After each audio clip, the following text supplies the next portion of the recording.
que la historia nos deja es el relato de una suma de historias. No tienen que concordar entre sí, no tienen ni siquiera que tener sentido.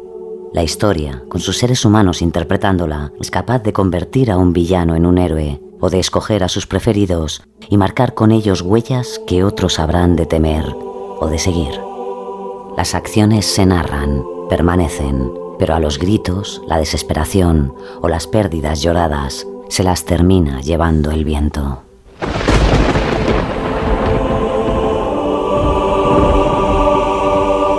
El caso real. Aquí, está aquí, corre, Radu. ¡Ay, no puedo ir tan rápido! Shh. ¿Le ves? Está ahí debajo. Ven, agáchate. Está temblando. Tiene miedo. Sabe lo que le espera. Gatito.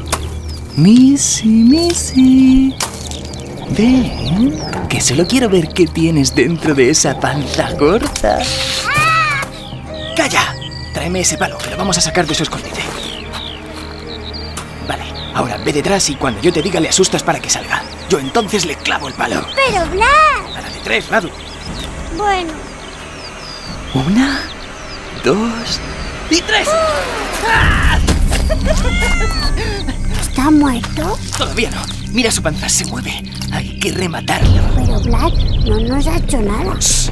Escucha. Caballos. Y muchos. Algo pasa. Corre, Radu. Vamos a ver qué ocurre. ¡Blas, espera! ¡A del castillo! ¡Abran las puertas y avisen al voivoda con toda celeridad! Es uno de los boyardos de padre. ¿Has visto su espada? Está manchada de sangre. Seguro que es sangre de infieles. Pero a juzgar por su tono a padre no le va a gustar su visita. ¿Por qué no? Tú calla, que no entiendes nada. Vamos, tenemos que espiarle. Sígueme. Desde aquí escucharemos, pero tienes que estar callado. Pero me voy a caer. Podemos hacer nada por impedir. ¿Habéis venido para hablarme de vuestra cobardía? No es cobardía, mi señor. Es raciocinio. Los jinetes otomanos campan a sus anchas por donde quieran que pasan. Masacran e incendian todo a su paso. Hacen tantos prisioneros que se puede comprar a una joven por un par de botas. No deseo firmar ese tratado. Si no firma, señor, en Valaquia nos espera el mismo destino que padecen todos los enemigos del sultán. Nos aliaremos con los moldavos. Pediremos ayuda al emperador. No queda tiempo, voivoda. Solo firmando tendremos una tregua y tiempo de organizar a todas las familias boyardas y prepararnos para la gran cruzada. He dicho que no quiero firmar. Mi señor, sois voivoda de estas tierras. Sois su gobernador. Y por ello sabéis que no hay otra solución posible. Aceptad el tratado del sultán. Confiad en vuestra sangre. Ella será la que os vengue. Pero no ahora, mi señor. ¿Es que la sangre se puede vengar? Calla. Está bien. Pero como mi primogénito Mircea se quedará a mi lado, eso no es negociable. Blas y Radu marcharán con el sultán como prueba de mi lealtad. ¿Cómo? Con ¿Qué esto quiere debería bastar decir, para Blas? garantizar nuestras fronteras. ¡Que me caigo! ¡Apartad, señor! Tranquilo. Creo que no son espías quienes han caído a los pies de mi ventana. Al menos no del tipo que vos pensáis. ¿Verdad, Blas? Sí, padre. Subid los dos.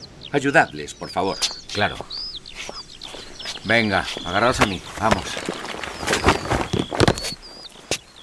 Padre, ¿nos vais a alejar de vos? Venid. Poneos frente a mí. ¿Qué edad tienes ya, Blas? 12, padre. ¿Y tú, Radu? 5. Escuchadme con atención. Valaquia os necesita. Yo os necesito. Ha llegado el momento de que demostréis la fuerza que reside en la sangre que os he dado. Pasaréis largo tiempo fuera de casa, como yo cuando tenía vuestra edad. Estaréis a salvo en la corte del sultán. No debéis temer. ¿Pero habremos de convivir con los infieles? ¿Seríais tan amable de llevar a Radu a sus aposentos? Quisiera hablar con mi hijo Blas a solas. Sí, mi señor. Vamos, Radu.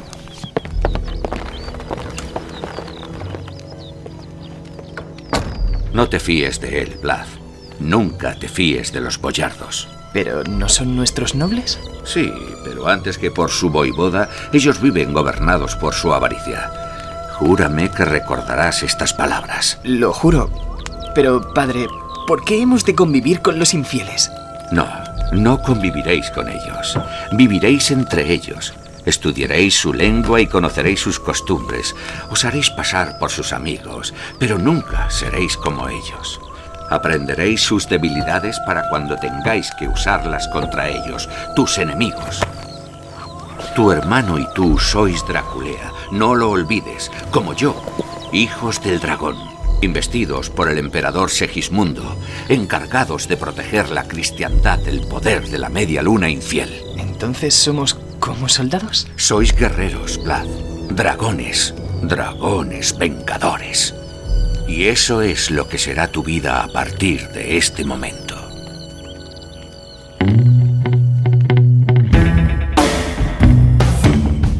Vlad Draculea, con Mónica González Álvarez.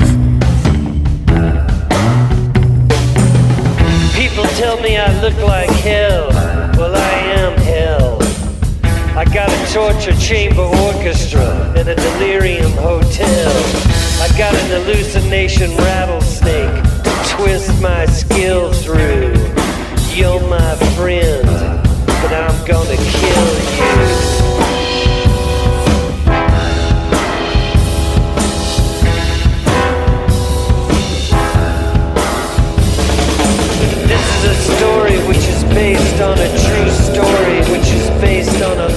Marcado por el destierro, la venganza y la tortura, la figura de Vlad Tepes, príncipe de Valaquia, al sur de Rumanía, y que fue conocido como el Empalador, ha pasado a la historia por ser la inspiración de uno de los personajes más terroríficos del mundo de la literatura y del cine. Hablamos del Conde Drácula. Si en la ficción veíamos un vampiro de afilados colmillos, vestido de forma galante y con apariencia humana, buscando alguna víctima viva para chuparle la sangre, la leyenda del infante rumano no se quedaba atrás. También infundía el mismo terror, incluso aún mayor. De ahí que en el siglo XIX, el escritor irlandés Bram Stoker relacionase la historia de Tepes, ocurrida en el XV, con la creación de su propio personaje inmortal hasta convertirlo en un mito. Eso sí, el personaje real y el imaginario, aunque confluyen en algunos aspectos, son muy distintos. Pero, ¿qué vio exactamente el dramaturgo para quedar prendado de este gobernador, aparte de por su evidente gusto por lo sanguinario? Bueno, pues lo primero, su infancia.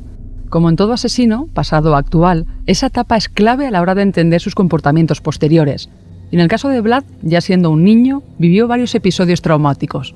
2 de ellos fueron determinantes para conformar su sádica personalidad. Por un lado, su obligado exilio y por otro, el asesinato de su padre y su hermano.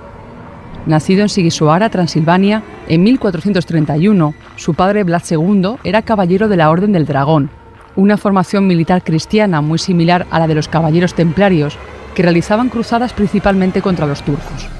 Apodado Dracul, que significa dragón, su vástago Vlad III a su vez recibió el sobrenombre de Draculea o Drácula, que al traducirlo nos da hijo de dragón.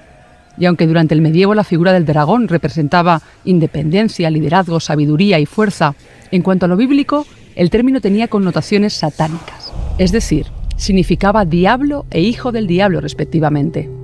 Ya ese alias infundía pavor entre aquellos que le rodeaban. Luchar contra el dragón era similar a hacerlo contra el demonio, y en aquella época las creencias religiosas lo eran todo. Incluso el uniforme de la orden era rojo y negro, como la apariencia vampírica del Drácula de Stoker. Vlad fue educado a la sombra del patriarca y creció junto a sus hermanos Radu y Mircea, a quienes, como explica el escritor Dieter Slezak, mostraba sus instintos más crueles. Fue un niño bastante extraño, muy solitario, pero también muy colérico, tenía rabietas. Y también fue un crío de instintos muy crueles que atormentó a sus hermanos. Tuvo un hermano mayor y otro menor. Por ejemplo, mataba y despedazaba gatos delante de sus hermanos. Posiblemente también los maltratara a ellos, siguiendo el ejemplo de su padre.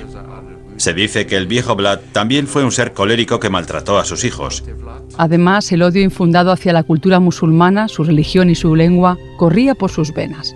Sin embargo, cuando el dragón juró mantener la paz con el Imperio Otomano, entregó a 2 de sus hijos al sultán como prueba de su palabra, como garantía.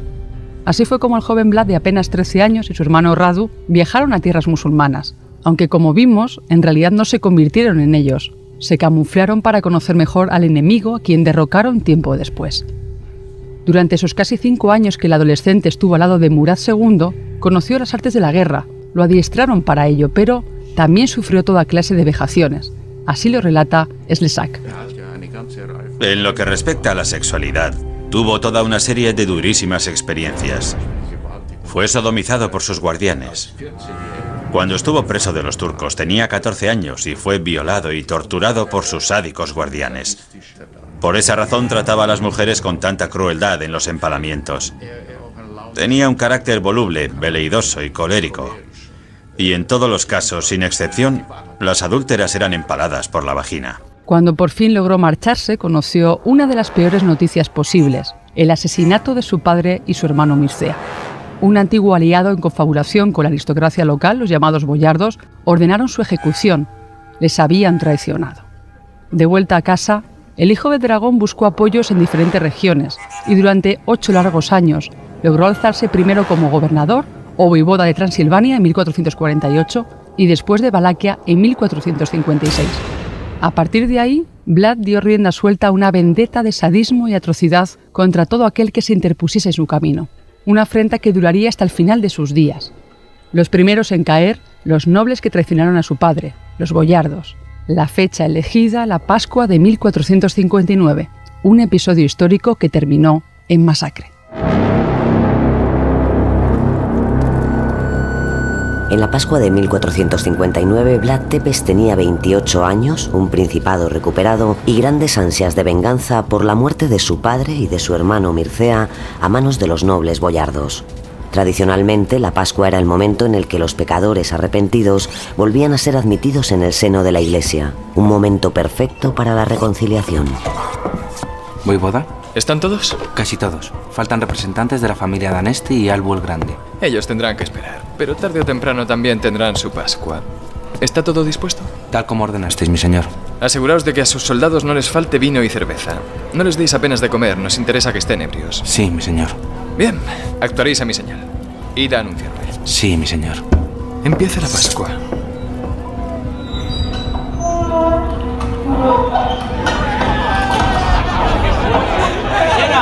Vlad III, nacido Vlad Draculea, voivoda y príncipe de Valaquia. Feliz Pascua, mis nobles boyardos, y bienvenidos a mi castillo. Compruebo que habéis acudido todos a la llamada de vuestro voivoda y eso es algo que me congratula. No hubiera podido imaginar mejor momento para vuestro reencuentro con vuestro príncipe que la Pascua, un momento de hermandad, amistad y conciliación. Levantad vuestras copas, hermanos, y brindemos por nuestro lazo, que a partir de hoy será eterno. ¡Por Valaquia! ¡Por Valaquia! Que suene la música.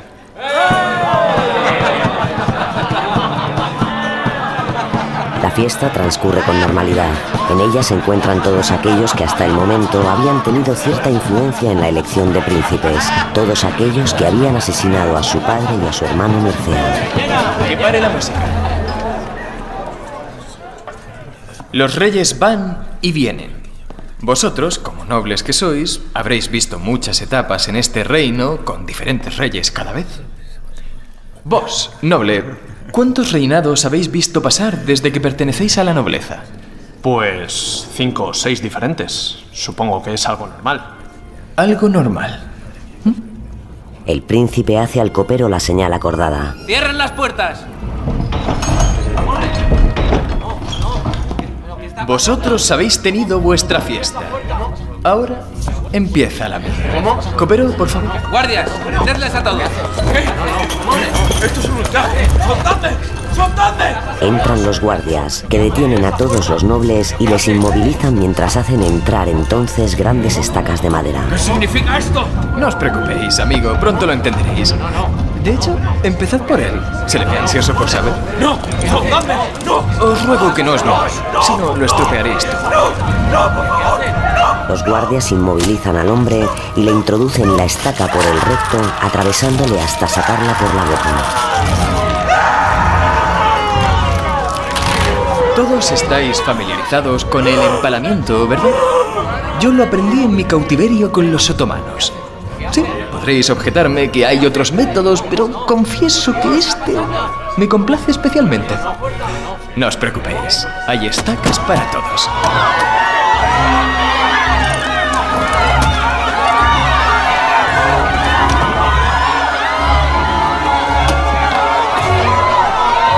Supongo que algo así debieron de gritar mi padre y mi hermano Mircea cuando les matasteis a traición.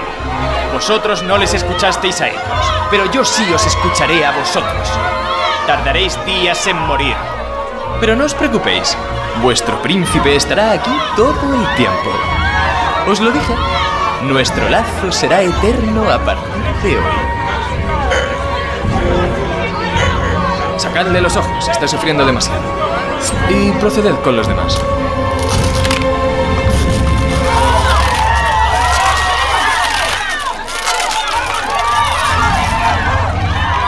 ¿Qué pasa con la música? ¡Que suene! ¿No me oís? ¡Que suene la música!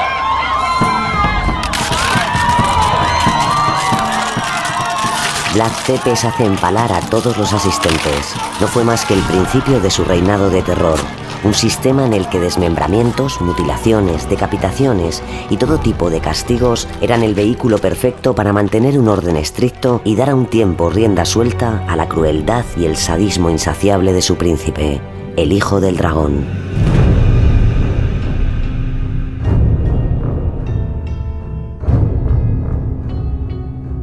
A vista de pájaro, la particular venganza de Vlad III contra los boyardos recuerda a una de las escenas más importantes de la serie Juego de Tronos, la llamada Boda Roja.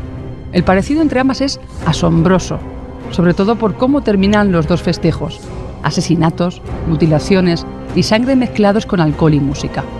Parece que de nuevo la ficción se nutre del joven Drácula de Valaquia, un gran desconocido cuya imagen impacta. De hecho, en una ocasión un delegado papal en la corte húngara describió a Tepes como un hombre no muy alto, aunque sí corpulento y musculoso. Su apariencia era fría e inspiraba cierto espanto. Tenía la nariz aguileña, fosas nasales dilatadas, un rostro rojizo y delgado y unas pestañas muy largas que daban sombra a unos grandes ojos grises y bien abiertos. Las cejas, negras y tupidas, le daban aspecto amenazador. Llevaba bigote y sus pómulos sobresalientes hacían que su rostro pareciera aún más enérgico. Una cerviz de toro le ceñía la cabeza, de la que colgaba sobre unas anchas espaldas una ensortijada melena negra. Pero su imagen no era lo que más respeto infundía a su corte. Sus órdenes eran cada vez más extremas, despiadadas e inhumanas. Durante su reinado, el vástago del diablo mandó construir diversas fortalezas. Hombres y mujeres terminaban muriendo tras extenuantes jornadas de trabajo. Uno de sus castillos, el de Poenari, fue su hogar durante años y también el lugar elegido para perpetrar sus macabros ritos de tortura. Aunque, para expertos como Meitro, autor de Vlad el Empalador, en realidad todo eso lo hacía para sobrevivir. Yo diría que fue un hombre de su tiempo y que cometió aquellos actos para sobrevivir. O en realidad se refería a un psicótico, como apunta el historiador militar Ariei Nusbacher. Entre los gobernantes más enfermos, retorcidos y sádicos, Vlad sobresale como un loco psicótico. El empalamiento era su castigo preferido y consistía en introducir enormes estacas por el recto de sus víctimas hasta que la punta sobresaliera por la boca. El dolor era insoportable, pero la agonía se podía prolongar varios días y no atravesaba ningún órgano vital. Estas muertes infrahumanas eran la única forma de paliar el dolor que sentía Tepes tras la pérdida de su familia. El pueblo vivía completamente sometido y afligido ante estas atrocidades. Los enemigos le creían un ser maldito, y más cuando mandó construir el llamado Bosque de los Empalados. Aquí su locura, por llamarlo de alguna manera, ya se había desatado. Ordenó talar cientos de árboles para cubrir centenares de hectáreas de gigantescas estacas de madera y hierro, con miles de enemigos clavados. Y frente a esta dantesca escena, Vlad III extendía una mesa con toda clase de manjares. Quería cenar, observar la angustia de sus rivales y, como revela Raymond McNally, coautor de In Search of Dracula, emplear su sangre para mojar pan. Mientras cenaba entre sus víctimas empaladas, primero les extraía la sangre, la guardaba en cuencos y luego mojaba el pan en ella, casi sorbiéndola. Sonreía. No había mayor disfrute para el rey de Valaquia que contemplar cómo el sufrimiento se apoderaba de sus adversarios. A lo largo de este campo llegó a clavar a más de 20.000 prisioneros, incluso a sus propios súbditos para mantener su autoridad.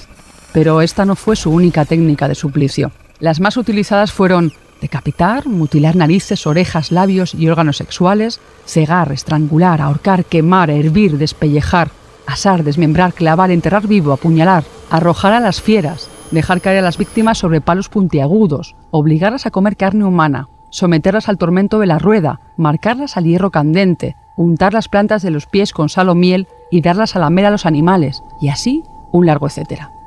Con aquella actitud de superioridad, Drácula había conseguido constituir uno de los gobiernos más temidos de la zona.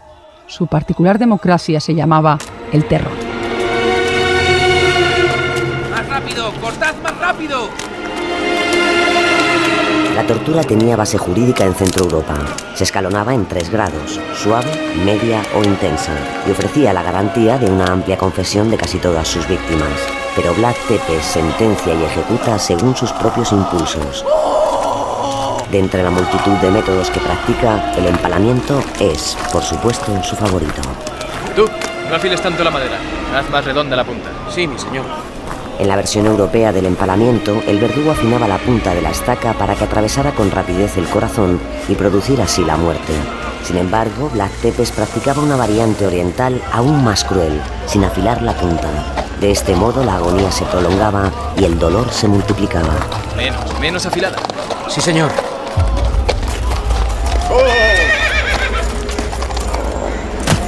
Santo cielo, ¿qué es todo esto? Que Dios nos perdone. ¡Mi querido consejero! ¡Mi señor! ¡Acercaos, acercaos! No seáis tímido. Sed honesto. ¿Qué pensáis de mi campo de empalados? ¿Habíais contemplado alguna vez tal perfección? Sí, Yo lo encuentro fascinante. El dolor es el paroxismo de la belleza. Aunque comprendo que no es para todos los gustos. Venid, caminemos juntos. Y tú, deja de afilar. No queremos que el acusado muera. Sí, mi señor. ¿Qué noticias me traéis, consejero? Pues... yo... ¿Habla? Sí. Mi señor, han llegado a Targoviste emisarios del sultán. Reclaman los 2000 ducados del tributo anual y el derecho de paso hacia Transilvania. ¿Ah, sí? Reclaman vuestra presencia de inmediato, mi señor. Debéis hacer entrega vos mismo. ¡Copero! Sí, mi señor. Tengo hambre. Disponed la mesa en el emplazamiento usual. Y haceos con un buen cuenco esta vez. ¿Almorzaréis conmigo, consejero? No, gracias, voivoda. No tengo hambre. Bien, para mí solo. Id presto. Sí, mi señor.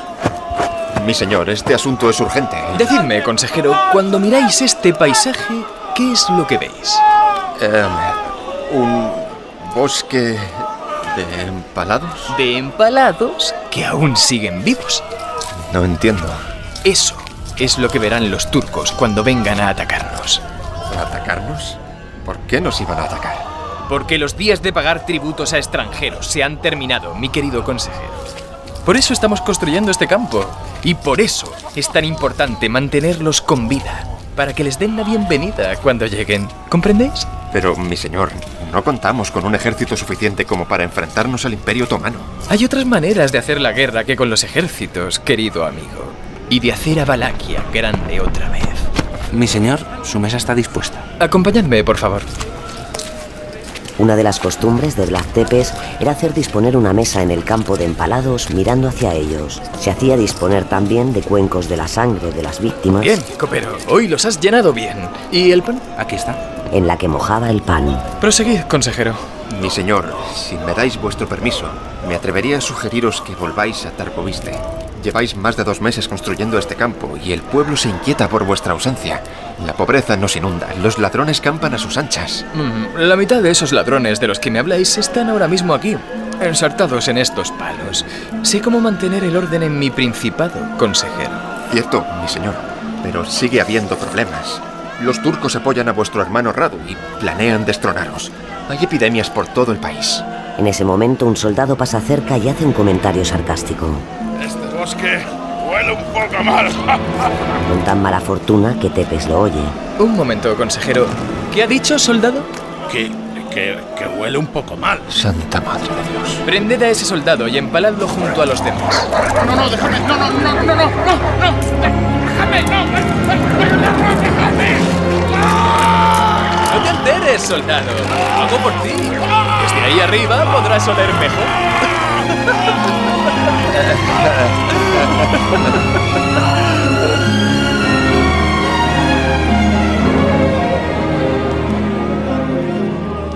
Así mantenía el orden Vlad Tepes, y con esta particular pedagogía del terror conseguía ser temido tanto dentro como fuera de sus fronteras.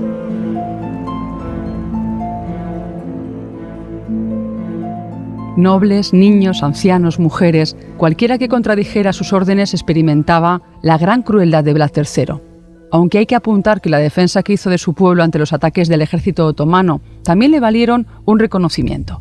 La valentía y el honor del voivoda de Valaquia llevaron a su reino a desterrar toda clase de delitos durante gran parte de su reinado. No había delincuencia y de ello presumía. Por ejemplo, desaparecieron los robos. En una ocasión atracaron a un mercader, lo denunció ante Tepes y este comunicó que al día siguiente debía aparecer el oro robado, porque de no ser así arrasaría el pueblo entero.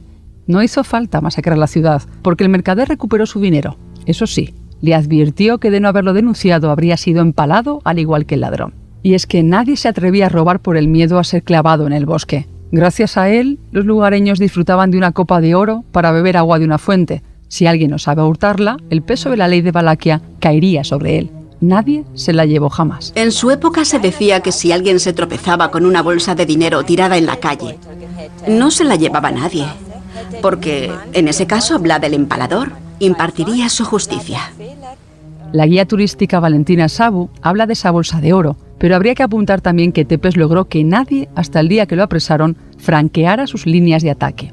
Las visitas de rivales otomanos para encontrar una solución diplomática al conflicto, había por ejemplo dejado de pagar los impuestos al sultán, solían acabar con los visitantes asesinados y empalados en el citado campo de enemigos. Así lo recuerda el experto en historia medieval Dan Falcán. Cuentan que una vez se le presentaron unos emisarios turcos que se negaron a quitarse el turbante en su presencia. Vlad Tepes les preguntó: ¿por qué nos descubrís ante mí? Estáis en presencia de un gobernante. Y los turcos le contestaron: no, nosotros solo nos quitamos el turbante delante de nuestro sultán.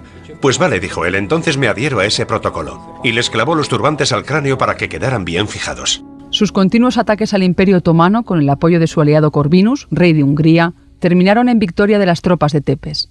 Las huestes de Mehmed II, al encontrarse con ese bosque de cadáveres, ordenaron la retirada inmediata, incluso teniendo más soldados.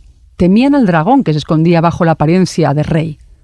Todas las tácticas que Vlad empleaba para ahuyentar a los rivales funcionaban. Su particular guerra de desgaste, con enfermedades, quema de cosechas, ocultación de comida, envenenamientos. Parecía que la última afrenta del cruel Draculea le estaba saliendo bien, aunque la revancha no tardaría en llegar. La guerra continuaba, y en su defensa a ultranza de Valaquia, Vlad Tepes decide incursionar en territorio otomano, donde consigue derrotar a las tropas turcas. El 11 de febrero de 1462, Vlad Draculea envía una carta a Matías Corvinus, rey de Hungría, tradicional enemigo de Valaquia. Majestad, ha llegado una carta de Vlad III de Valaquia. Traed aquí. He matado a hombres y mujeres, a viejos y jóvenes, desde la entrada al mar del Danubio hasta Samovid y Gigen. Hemos matado a 23.884 turcos y búlgaros, sin contar aquellos a los que hemos quemado en sus casas. En estos sacos os envío un presente que dará fe de mi convicción. Reunid a vuestro ejército y venid a nuestro país. Para luchar a nuestro lado. ¿A qué saco se refiere? A estos, Majestad. 2 sacos llenos de orejas, narices y cabezas. ¡Ah! ¡Qué asco! ¡Llevaos eso inmediatamente! Sí, Majestad. El terror se apoderaba de los enemigos de Tepes, y muchos abandonaron la ciudad de Estambul por miedo a su llegada. Sin embargo, el sultán Mehmed II estaba dispuesto a acabar con él. Logró reunir 200.000 efectivos con el objetivo de entrar en tierras de Valaquia y terminar de una vez por todas con el hijo del dragón. ¿Cómo se atreve ese maldito infiel? Mi señor, sería una locura afrontar un ataque de los otomanos. Si nuestros informes son ciertos y disponen de 200.000 soldados, la derrota es segura. ¿Eso es todo lo que tenéis que decir? ¿Y os hacéis llamar mi consejero? Debería empalaros junto a la chusma de Valaquia o haceros despellejar por lo inútil de vuestros desvelos. ¡Desapareced de mi vista! Sí, mi señor. ¿Dónde vais? Me retiraba, señor, tal como habéis ordenado. Oh, no entendéis nada. Sentaos. Ahí. Sí, mi señor. Lucharemos. Pero, mi señor... Pero no en el campo de batalla. Les dejaremos entrar en Valaquia, pero no tendrán nada. Haced que envenenen las cosechas y llevaos a todos los animales. Emponzoñad los pozos, que no tengan nada que echarse a la boca. Trasladad al pueblo y dejad que los turcos avancen, a ver hasta dónde son capaces de llegar. Disponed de todo esto inmediatamente. A la mayor brevedad os daré más instrucciones. Sí, mi señor. ¿A qué esperáis? ¡Id presto! Sí, mi señor. Con la estrategia de tierra quemada, Vlad Draculea logra no solo que los ejércitos otomanos se debiliten, sino acrecentar el terror que ya ejerce sobre sus enemigos. Pero también utiliza otra estrategia. ¡La peste! ¡No, la peste! ¿Qué ocurre aquí? Poderoso sultán, su majestad no debería estar aquí. Es la peste. ¿Cómo es posible? Un campesino valaco se nos unió hace unas semanas diciendo que quería ver muerto al voivoda Draculea tanto como nosotros. Entonces no vimos que estaba enfermo. Tepes envía enfermos de peste, tifus y otras enfermedades para diezmar a los soldados enemigos. Quemad los cadáveres y todas vuestras pertenencias. Dad muerte a todos los que presenten signos de enfermedad y preparad a los sanos para salir esta misma noche. ¿Nos retiramos, señor? No, avanzamos. Llegaremos a Targoviste. Pero poderoso sultán, ese hombre es el mismo demonio. No tenemos que comer y el calor... Haced como se os ordena. Sí, poderoso sultán. En el verano de 1462, bajo un calor sofocante, los turcos, con el sultán Mehmed II a la cabeza, se presentan a las puertas de la capital Targoviste. La visión les deja horrorizados. ¡El campo del demonio! Ante ellos y a las puertas de la capital, un bosque de 20.000 hombres empalados. Entre los empalados no solo hay soldados turcos, también hay ciudadanos valacos. ¿Qué vamos a hacer, poderoso sultán? No podemos luchar contra un fantasma. No podemos luchar contra el mismísimo demonio. Esperaremos una mejor oportunidad. Alá os oiga, poderoso sultán. ¡Nos retiramos!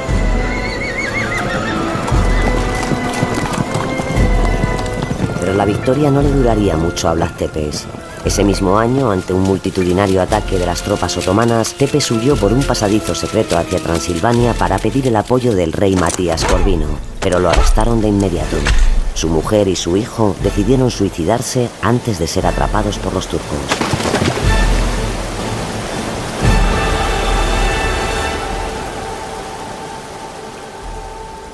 La curiosa historia del suicidio de la esposa del empalador llega incluso hasta nuestros días, porque los lugareños denominan como Riul Duamnei, río de la princesa, al lugar del río Arges donde se arrojó la reina consorte.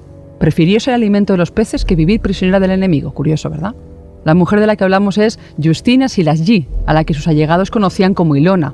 Hija de un noble húngaro, fue el segundo enlace nupcial del rey de Valaquia. De la primera esposa se desconocen datos, excepto que tuvieron un hijo, Mineas el Rau, mientras que de la segunda nacieron otros dos, aunque estos jamás llegaron al trono. De hecho, el primogénito se cambió el nombre para evitar ser despreciado y acusado por los delitos de su padre, y nada se supo de él desde 1483. La propia familia de Vlad renegó de él.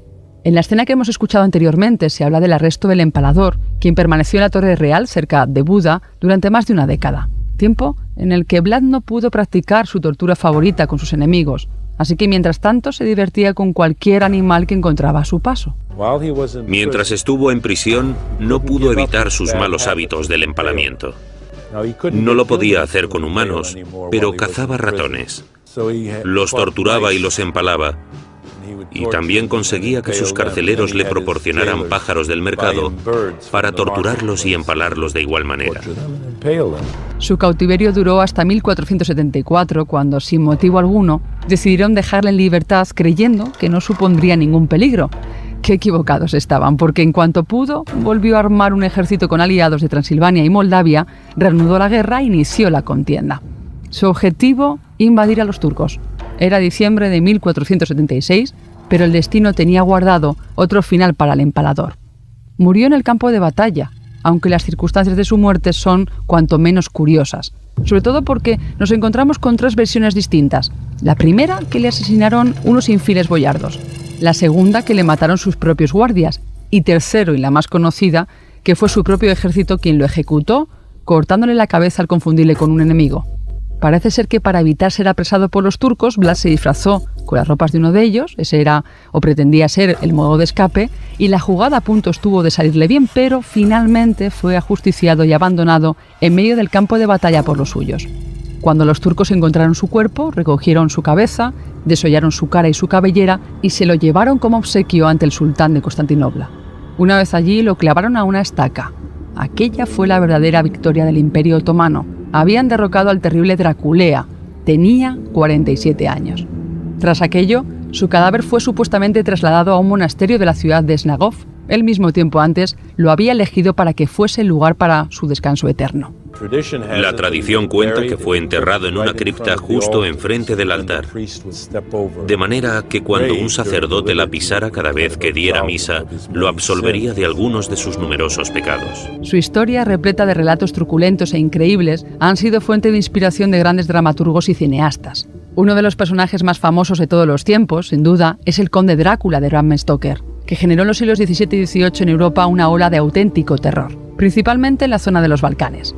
Las gentes comenzaron a creer en la existencia del vampirismo y de que había seres con apariencia humana que chupaban la sangre para continuar siendo inmortales. Y aunque Stoker sabía que entre su personaje de ficción y el real no había demasiados paralelismos, sino más bien exageraciones, ese toque de mitología mezclado con el terror fue lo que le llevó al éxito. El mito se propagó por todo el mundo. Había miedo y fascinación a partes iguales entre sus seguidores. El cine también ayudó a popularizar la imagen de este vampiro. En concreto, los estudios Universal, que en la década de los 30 filmaron varias películas con el actor húngaro Bela Lugosi. Su característico aspecto se grabó a fuego en el imaginario popular, y más cuando a su muerte en 1956 quiso que le enterraran con la mítica capa del conde Drácula. Bienvenido a mi morada. Entre libremente por su propia voluntad y deje parte de la felicidad que trae. ¿El conde Drácula? Yo soy Drácula y le doy la bienvenida, señor Harker, a mi casa. Pase.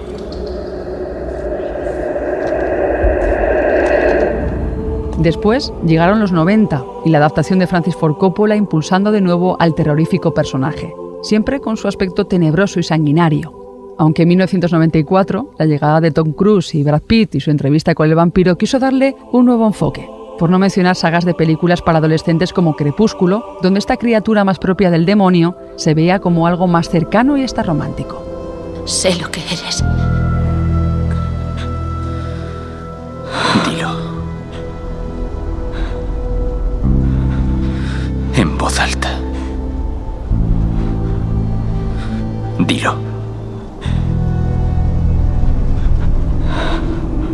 Un vampiro. ¿Tienes miedo? No. ¿Quién le diría a Vlad Tepes que sus miles de vejaciones, torturas y asesinatos acabarían inspirando un personaje ficticio que perdura al paso del tiempo? Porque este precursor del gobierno del terror y la guerra psicológica es y seguirá siendo inmortal. La figura de Vlad Draculea, el empalador, pasaría a la historia como una de las más crueles de la humanidad. En 1931, unos exploradores excavaron la tumba de su cuerpo en Snagov. Solo encontraron huesos de animales. En 1976, el gobierno de Nicolás Ceausescu declaró a Vlad Tepes héroe de la nación, alegando que su brutalidad fue la propia de la época y que había sido, sobre todo, un hombre dotado de un sentido de la justicia y del patriotismo poco usual en su tiempo.